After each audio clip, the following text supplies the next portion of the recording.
Thank you for joining us for yet another conversation from literally words without borders and across borders and time zones. And I'm also thankful to Ms. Kalpana Raina, who's made the time for us with her morning cuppa.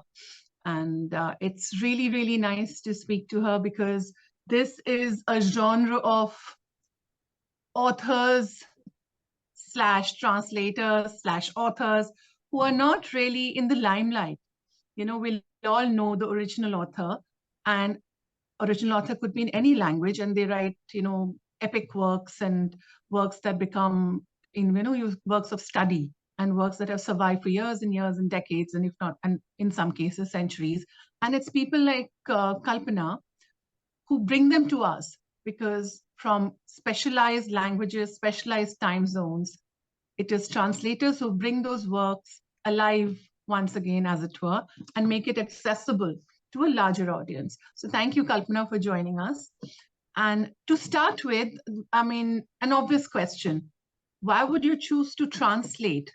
Because it does not seem like an easy job at all.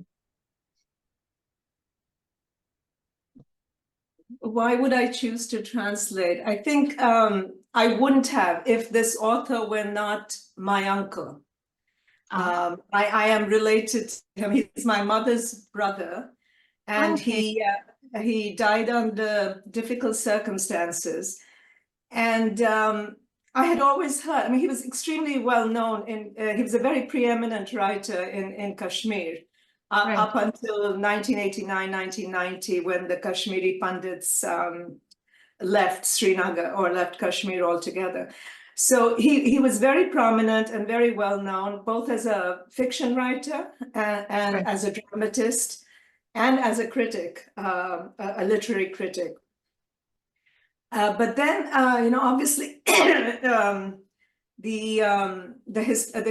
everyone knows the history of the Kashmiri Pandits now, and he kind of fell into oblivion, let's say, for the primary reason that his main language of writing was Kashmiri, which is so confined to very few people, certainly people in Kashmir. He did write in Hindi. He started translating his own works into Hindi.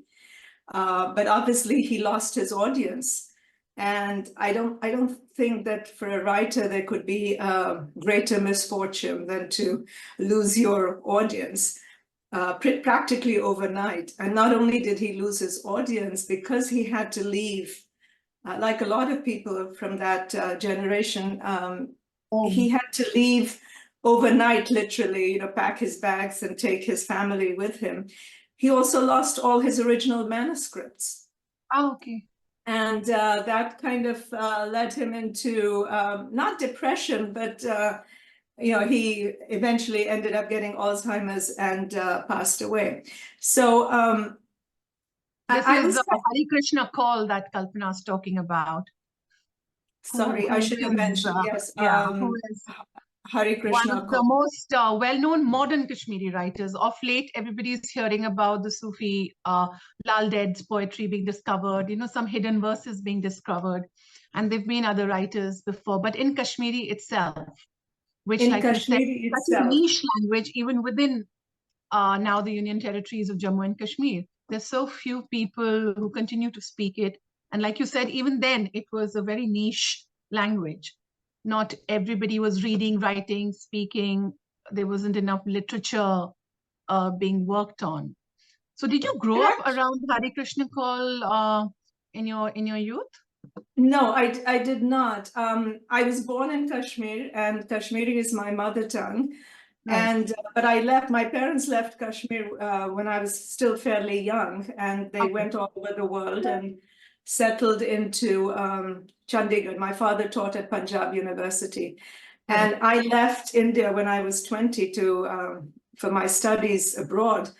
But around 2009, 2010, my family reasons compelled me to keep going back to India for a variety of, more frequently than I had in the past.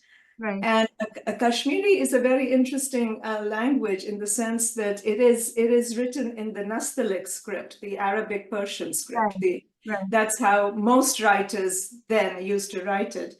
And I obviously never learned the script, so I couldn't read his original You were work. conversant.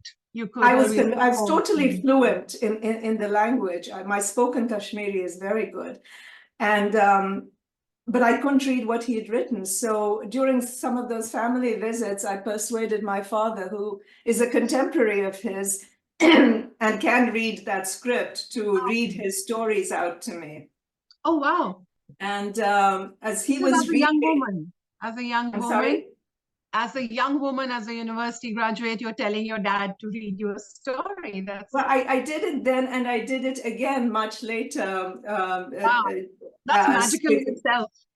That's, I mean, it was my way of connecting back to my family and roots that I always told my parents that they displaced me from that very vital connection.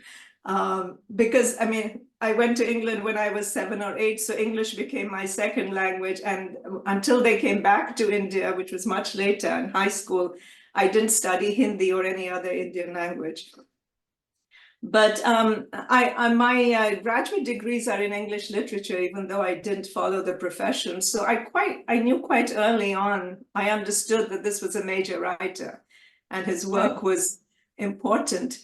But it wasn't until much later, actually, that as a result of being involved with several translation outlets, one of which is Sangam House Yali in Bangalore, run by Arshia Sattar. Right. Arshia, And yes. I had been supporting Yali for several years because I've always been interested in translation. And I also recognize that there's just so much good stuff coming out of regional languages so in true. India that doesn't get... it already exists, treasure troves. Exactly. And it needs to be better disseminated and better made more accessible to, because even within India, you take Kashmiri as an example, or take Assamese, or take any other sort of quote unquote marginalized language. The language for the original literature is so small. The audience for the original literature is so small. But the literature is really is first rate. And I think so. To translate across Indian languages, sometimes we have to resort to English and Hindi, because I don't think a Kashmiri speaker could translate Assamese or vice versa. But you find a common ground and you work off of a common ground. So that was what Yali was set up to do, was to sort of bring more regional writing into prominence, and not so much as translating it into English, but translating from one Indian language to another, which was an interesting task in itself. But anyway, that's how I started thinking that it was possible to translate Kashmiri. And I never thought that I would do the translations myself. I was relying on Yali to find me.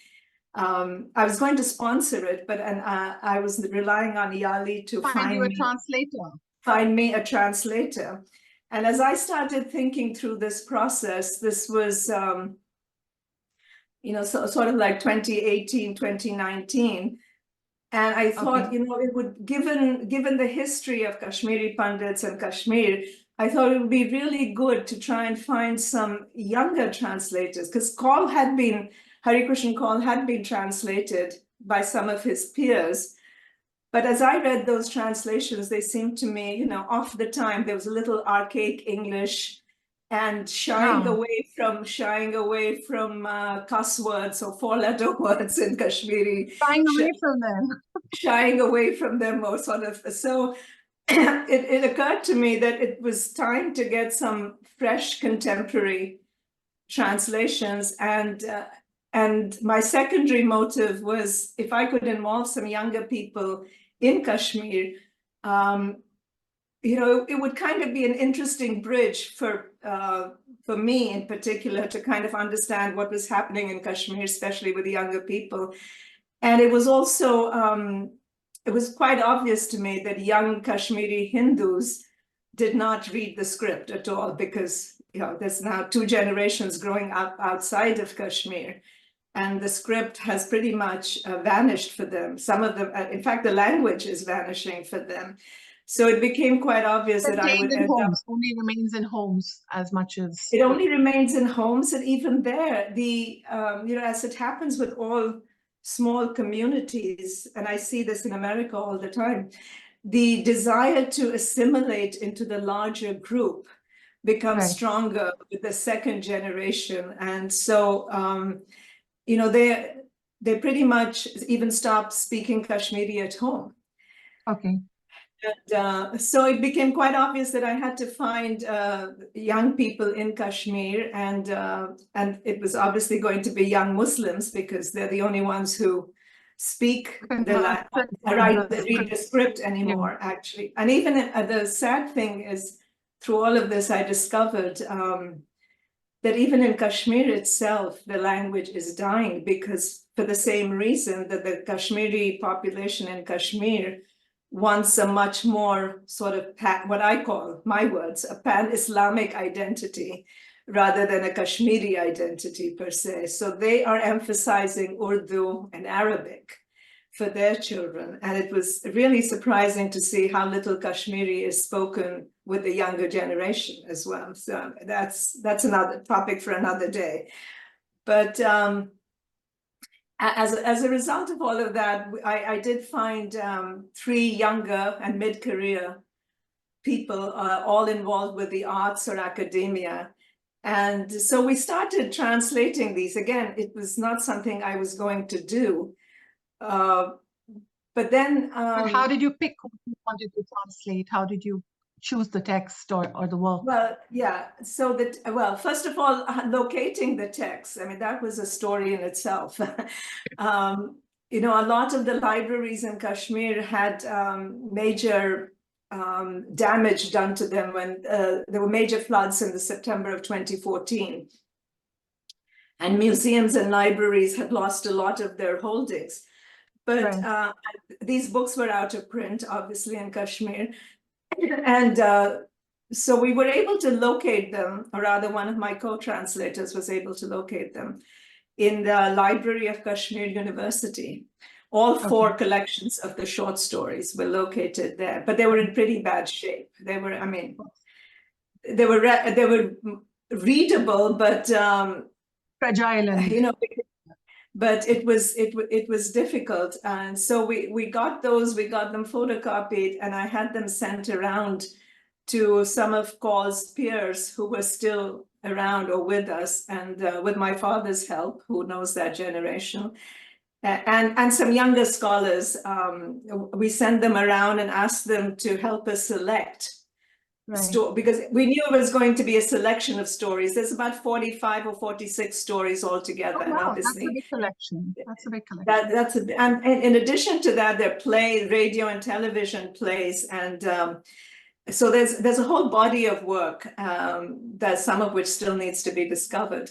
But we selected 15, 16, I think 17 altogether stories from the 4 collections, and we decided to go through the whole work. So some from the earlier collections, which are the iconic stories, those are the ones that he was most remembered for. But the later 2 collections were published. Some of the stories were written earlier, but the collections were published post-89. And I found that some of the stories there were more interesting in the sense that they address, he was not a political writer, but I was going to ask you that. Were they not more political in nature? He was not a political writer. He was not a polemic writer. He was just a very good writer who would let the politics of the region pre-89 and post-89. The lives, it's there, it's simmering, it's under the surface, but it's not in your face, it's not violent, it's not a comment, it's not an opinion. It's not an opinion. It's an understanding of how certain forces work through humans, through personal interactions and how they impact lives. But he has this remarkable quality that he never allowed any of his personal bitterness or angst, if you like, to creep into the stories and the works. But he is, through humor, through sarcasm, he manages to pinpoint exactly what is happening and has been happening. The stories he wrote when he was still there and witnessing changes and experiencing the emotions around him. Yes, for the most part, but there are also stories that he wrote after he left. And those all stories, published? They're all published stories? They're all or published. What? They're published. That's mostly in the third and fourth collection. But I mean, even those stories where he talks a little bit more openly, where he talks quite openly about migration and exile and homelessness. Right. But he doesn't portray his characters as victims or as, and there's no sort of, his characters are not victims and the other. They're just, again, people caught up in the web of human life and living, what it means to live at a certain moment in history. So yeah, so that's how we got to our selections. And then I knew that if I was going to have any input into this, I thought I would be making the English better and more readable, because it was clearly, I was at the back of my mind, because I live in America and I've lived here for 40 years. I was always really interested in getting the stories published here too. Because one of the things that came out of this whole process has been how little is known about Kashmir, not just outside India, but within India too. It's been a very interesting experience to talk to people about this. So what we did was, when we selected the stories, I had all of them recorded. So as I was listening to the recordings incessantly, I realized I can translate from these recordings. Because you know the language. Because I know the language. And the recordings lent a very interesting twist, because when you're reading, your eyes are reading and your head is thinking.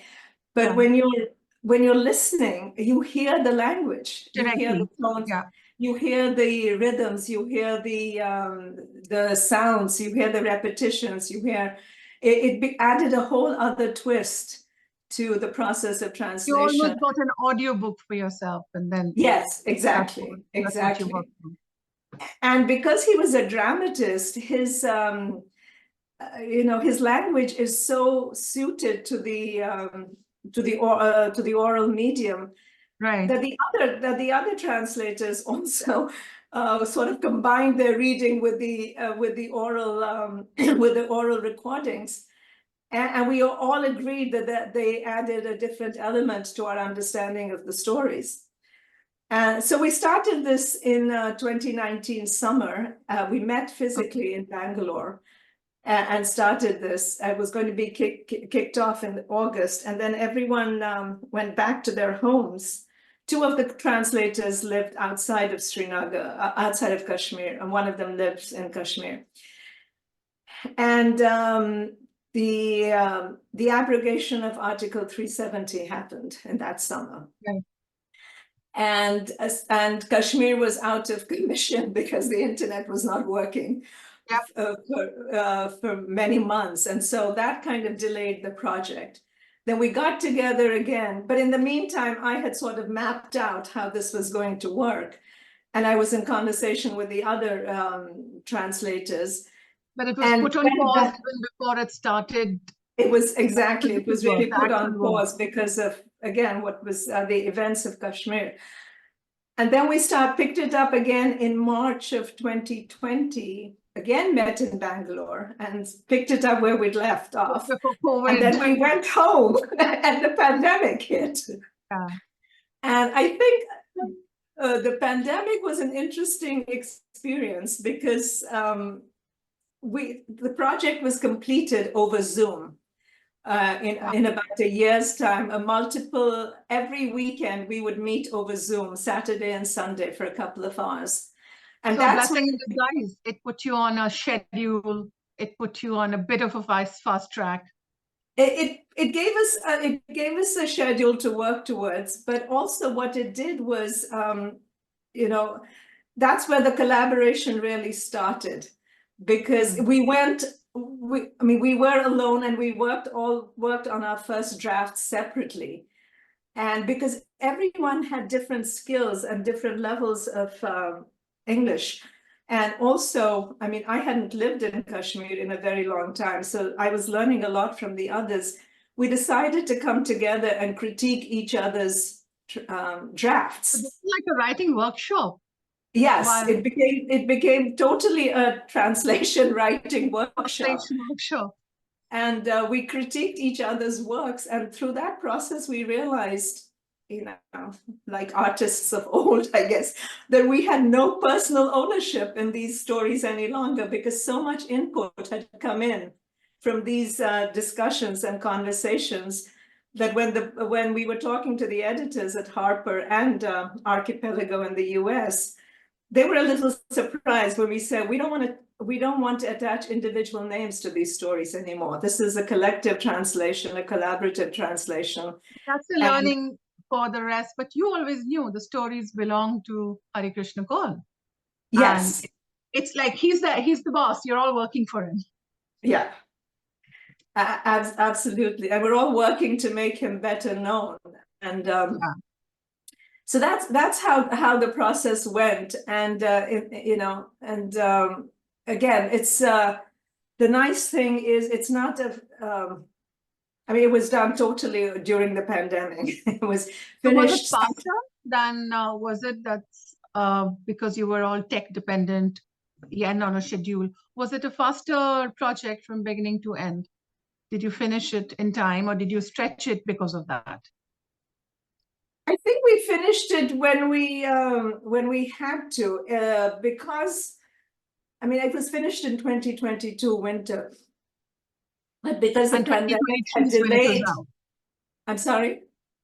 It was out in a book form the following year, last year. The following year, and I think the publication got delayed because of the pandemic in both countries, because there was such a backlog of things that needed to get done. And at least in America, there was a paper shortage at printers and things like that through the pandemic, and that had to be worked through. And so it would have probably been published earlier in 2023, but in fact, the US edition comes out next month. So that really got pushed back.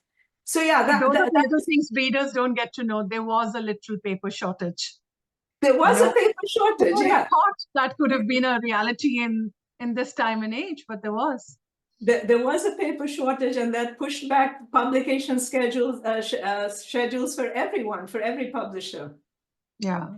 So that's the backstory, which in some ways is kind of very interesting. It is the story. It is the soul of how a book is born. But are you happy, or are you critical of the final? Do you think you could have done something different or better when you look at the book in your hand now? Well, more experienced translators have told me that every time you pick up something you've translated, you'll always find this, you kind of go, I wish I'd done that differently. And I'm getting that experience now. Oh, wow. It's because I did the copyright reading for the US edition after and I looked at it, and the US edition has one extra story that we found that was not in any of the collections, that had been censored, actually, as it turns out. It was there, it was published, but wherever we located the selection, we also located a couple of the collections in the Sahitya Academy in Delhi. And except for the Sahitya Academy, this story had been literally cut out of the published books. And we were very curious as to, because we found, what this was is it on? amazing. Tell us. I'm sorry? What was it on? What is the title of the story? What is it on? The title of the story, now that it's going to be translated into English, is Complicit. It's about corruption. Wow.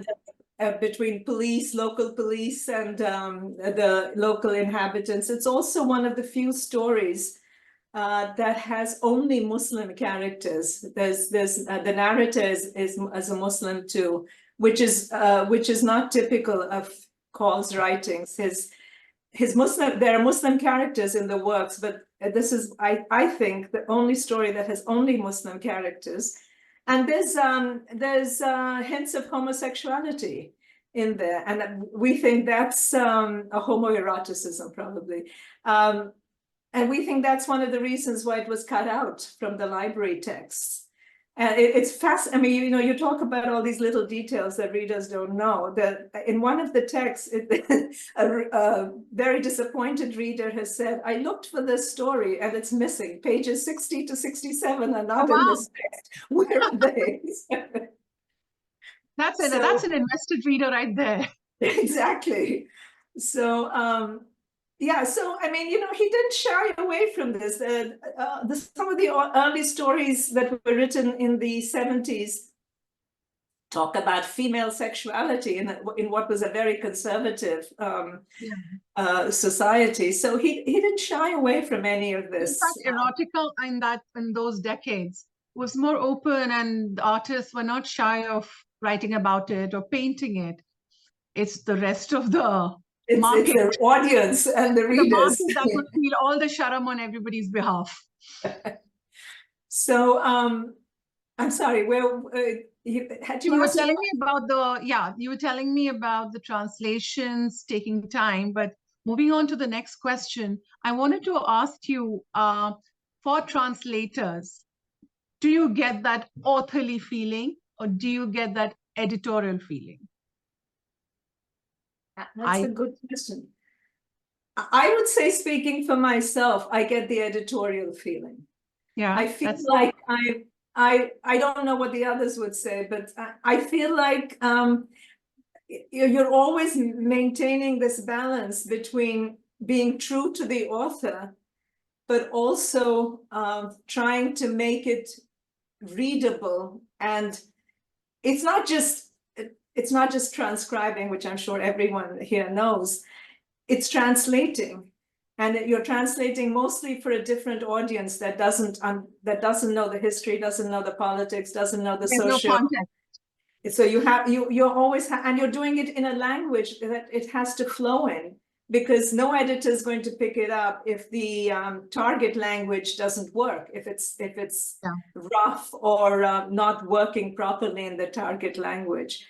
So it's not enough for the story itself to be compelling. It has to be presented in a way that's even more compelling, probably. I think that's right, with a few caveats, that you don't want to mess with the original text too much. You don't want to change it. But you find yourself, I mean, some of the things that we decided editorially to do was to not change the Kashmiri names for characters, because they're very specific, very authentic. And Kaul himself, when he translated his stories into Hindi, one or two of the stories that I read in Hindi, translated those names too. He didn't translate them, but he turned them into names recognizable to a Hindi reader. Right. And we decided we wouldn't do that. So you have some very unusual names that most people in the rest of India would say, "What? That's a name?" But for example, okay, I mean, there's just so many of them. I can't think of, like. So even Kaul itself has so many spellings, right? So you think. You think like that, but there are quite distinct. There's different families altogether. Coul, Caul. Well, and in Kashmiri Pandits, you don't write it with a C, I think, as far as I know. But it could be Kaul, which is what he wrote, or it could be Koul, because in Kashmiri, it's not, the A is closer to an O, so it's really pronounced as Kaul. In Kashmiri. So, but that would be, you would spell it like Coal, but that's not how we spell it. Yeah. So for your names that you're not changing, that also, if you change a name, that sort of changes the persona of that character, I feel. Would you agree? I think so. I think because they're so I mean, these are not names like Kalpana or whatever that you would have in Karuna or Ravi or anywhere elsewhere in the world. There are specific names to, and they're very specific, obviously, to the Hindu community and the Muslim community. Like I mean, to give a very silly example, like Motilal, Makhanlal, Chamanlal, Krishanlal. Those are very Kashmiri names. And you won't, I think in some of his stories, he changed some of those, not those so much. They're really, I wish I don't have my text here with me, but there's one called I think just removing that lal itself would have changed the whole, Chaman would be just Chaman. And Chaman lal would be Chaman, or Makhan would be just Makhan. So he has very typical names of the place, of the religion, of the community, and we didn't want to change that. So you had a style sheet in place. You had certain rules that you were translating with for yourself and your team. Well, I think we sort of agreed on this very early, because there was some talk about, because some of these names are really weird. I wish I could remember one. Something Gagru. Gagru is or a Chana, which is or even the way some of the names are shortened. Like the story that I was telling you about that was censored. The policeman in that is called Bashir Khan or something, but he's not referred to as Bashir. He's always refers to as Bashlal, which is what the locals would have called him, which is shortening of the name, but also a diminishing of his role as the policeman. It's sort of criticism of his infantilize, turn him into a childlike. Turn him into a miniature of what he would be. That's so interesting. That's such an interesting tool. I think future translator, a good tip, pro tip, just write it down. But another question I wanted to ask you is, within the literary world, the author is on a certain pedestal. Is a translator a sidekick, or are translators now asserting their space in the literary sun? These are great questions. I read a lot of world literature, and I read it in English because I studied French, and my spoken French is better than my ability to read and write. But I read all the greats, and I keep thinking of the Latin American writers, Garcia Marquez and Julio Alvarez, and all of them. Most of us have read in English. All of us have read that in English, but when we're reading Garcia Marquez or Umberto Eco or any one of these, are we thinking about Umberto? We're not thinking about that this was originally written in Italian or Spanish. We're reading English that reads very well, right? So or consciously we don't think about, and I'm a first-time translator, so I'm sure more experienced translators would have a different view. But I thought about this process very carefully from my own reading and writing. I'm certainly not thinking that this was originally written in Italian or Spanish. I'm reading the English and I'm saying, my God, this is so beautifully written. And it's such a profound. But am I thinking about William Weaver, Garcia Marquez, or or Pablo Neruda, who gets quoted? Am I thinking about them that these are the authors of the book? No. The books were authored by Garcia Marquez or Umberto Eco. So it's a very symbiotic relationship, and that's for really good translators. So I think translators are literally, like you said, always in the wings, and it's only now, of maybe the past 10 years or so, that a book, an English reader would know a book because of a translator. Like, you're reading a rich Bengali text because of this famous translator, or a rich Malayalam, a well-known novel because of a good translator. Absolutely. It's a newfound fame, to use a very small word. Because I think there are things that the translator adds in For the example, what would that be? I mean, adds in the sense of making it accessible to, Right. in this case, let's say an English reader. It doesn't take away from the original, but I'm reading a wonderful book right now. Which is why it's right next to me. It's Jhumpa Lahiri's In Other Words, which is when she went to Italy and decided she was going to write in Italian. I was fascinated by that concept. So this is her first attempt at writing in Italian, and she's translated herself. So on the left-hand side of the page, you have the Italian. On the right-hand side, you have the English. And I'm reading this, and I'm thinking about her process, and it's clear that even where she's the author in both cases, and I certainly can't claim to read Italian, but you see a difference. I see a difference. You know, there are words because of the Italian, Spanish, French, English. Language itself lends its power. Yeah. So I think, but to go back to your point, I think it is important that the translators get recognized, and that's beginning to happen, because without them, those texts would not be made accessible. And the translator, I don't think ever thinks of themselves as the author, but I think they put a lot of effort into making that author accessible to and a lot of restraint, like we started with. Yeah. To not meddle too much. You don't want to meddle you don't certainly want to meddle, but there are times when you find that, I mean, you're not going to change anything, but you're going to, I don't know what the word is, you're going to just give it a little bit or something.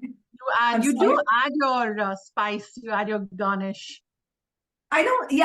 Well, that's why I was saying tarka, but I think what you bring is your own perspective a little bit to understand understand the text. So your biases and your perspectives, you try and keep them aside, but they will never take over completely, because you do have to have that nuance that a human brain brings.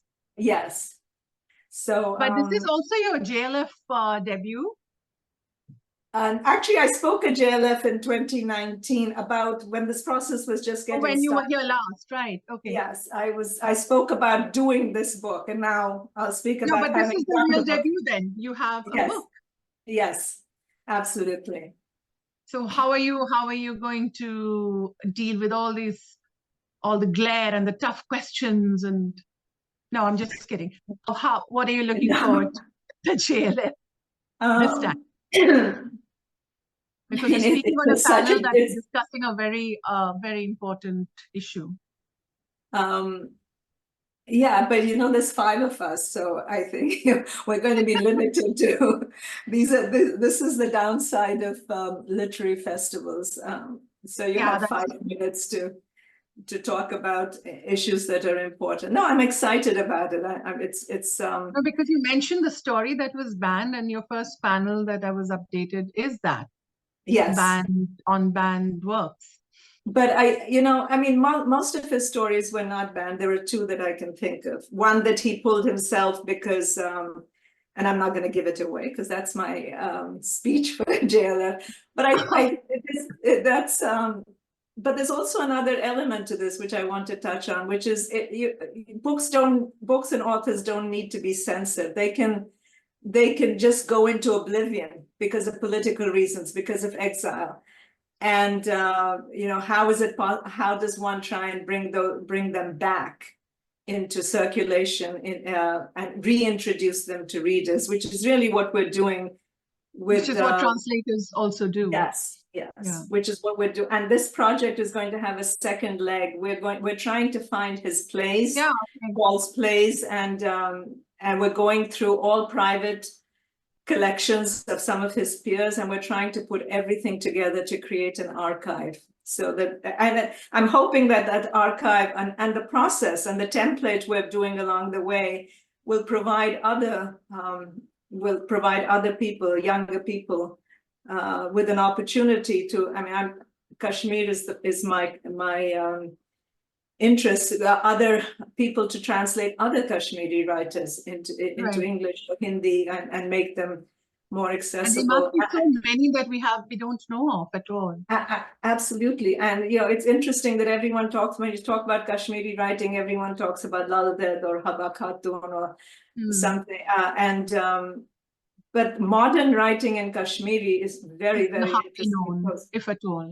Not at all. So I think that's the area I'm interested in. That's the area that I would like people to learn more about. And I'm hoping the book was very well received in Kashmir. Younger people have been buying the book in droves.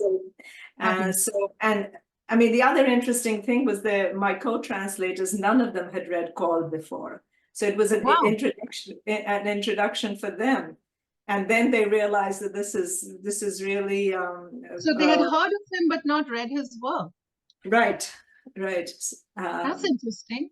And well, they're in their late 30s and 40s. So when 89, 90 happened, some of them were pretty young and in high school. And I don't know, I don't want to speak here out of because I don't know the whole history of that period in Kashmir. I think a lot of the books may not have been banned, but there was an emphasis. Like you said, it slipped into oblivion. It slipped into oblivion. The Pandit, the Hindu writers were kind of pushed out of curriculums.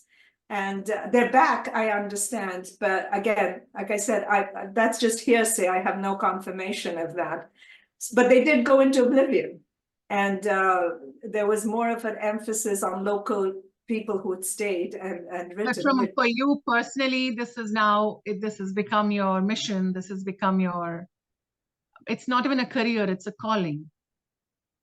For me, this is my mission. I mean, at this point, I'm working with one of my co-translators, and Call's son is helping us, my cousin.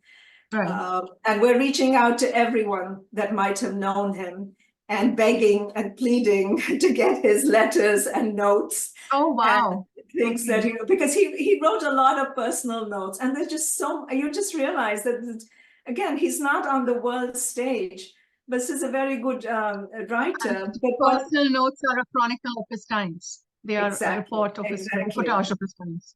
And his fights with other writers, his arguments with other writers, and it's fascinating. I mean, there's so much that goes behind the scenes for a writer, and I'm hoping this project kind of brings that out into what are all these different facets and how. I mean, in America, archives are a done thing. People create them and they, donate them at the end of their lives to libraries and to universities to encourage academic like a literary work. estate. Yeah.